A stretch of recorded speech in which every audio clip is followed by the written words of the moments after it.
I wanted the movie to feel like we shot it in 1987. And so there was a lot of tricks that we employed to do that, but I think that's a great compliment when someone says it feels like an 80s movie.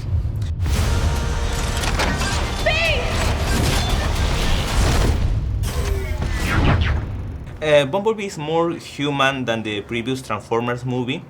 Why was so important for you to rescue the human part of the story, even in the Bumblebee character? Well, I think that at the core, it is a human story. It's got a humanist philosophy that drives it. You know, the other films have been big and expansive, and it really expanded the mythology of the Transformers franchise. This film, it offered us an opportunity to focus in on a much smaller corner of that canvas and really get to know one of these robots in a way that we haven't before. We spent a lot of time with Bumblebee, and you know, because of that, you understand what makes him tick.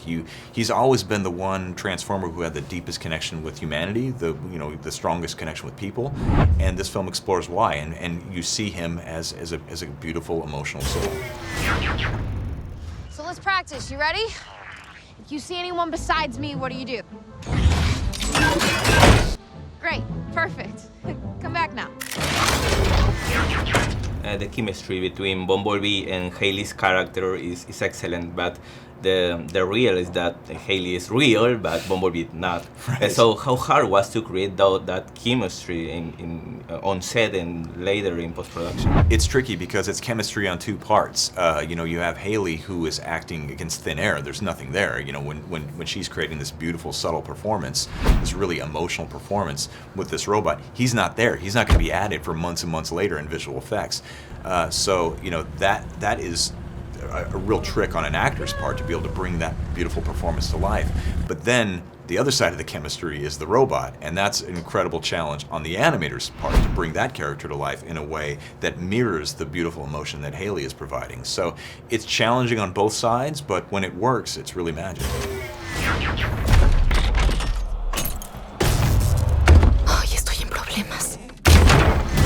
Bumblebee is not just set in the 80s, it feels like an 80s movie, like E.T. or a John Hughes movie. Mm-hmm. Why did you decide that was the right tone for the movie? Well, it just, you know, first of all, when we're going to tell an origin story about one of the Transformers, it made sense to set it in the era that the Transformers were born, which is the mid-80s. And if we were going to do that, then it made sense for me, to make the film feel like it was woven from the same fabric of the 80s. You know, the films, the music, the art, the fashion, all the things that were happening culturally at the time. I wanted the movie to feel like we shot it in 1987. And so there was a lot of tricks that we employed to do that, but I think that's a great compliment when someone says it feels like an 80s movie. La música puede ayudarte a expresar tus sentimientos. Inténtalo.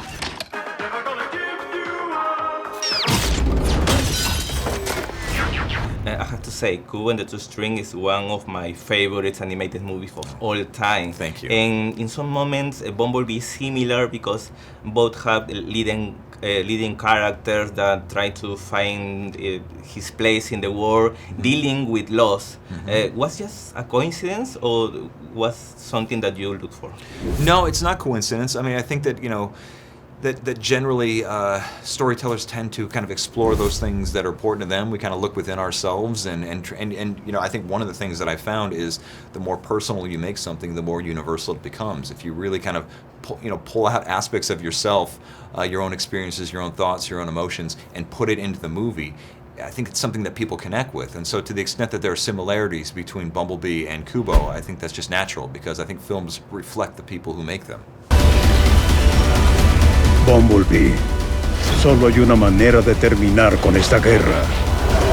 Tienes que proteger la Tierra y a sus habitantes. Bumblebee.